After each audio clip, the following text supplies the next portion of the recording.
कदाचित आज महिला डॉक्टर होत आहेत, वकील होत आहेत, इंजिनियर होत आहेत, मोठ्या पदावर जात आहेत. अरे लक्षात घ्या नको, धन्यवाद द्या त्या सावित्रीबाई फुलेंना, धन्यवाद द्या त्या महात्मा ज्योतिराव फुलेंना.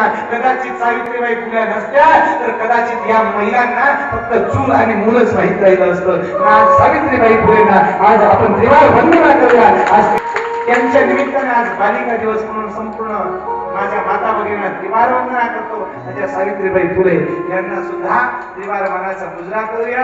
तुम्ही सुद्धा माझ्या सावित्रीबाई फुलेंसारख्या माझ्या तरुण भगिनींना विनंती करतो, तुम्ही सर्वोच्च पदावर जा. तुम्ही डॉक्टर व्हा, तुम्ही वकील व्हा, तुम्ही इंजिनियर व्हा, पण ऐका माय बाप हो, तुम्ही सर्वोच्च पदावर जात असताना सावित्रीबाई फुलेंची एकच शिकवण लक्षात ठेवा.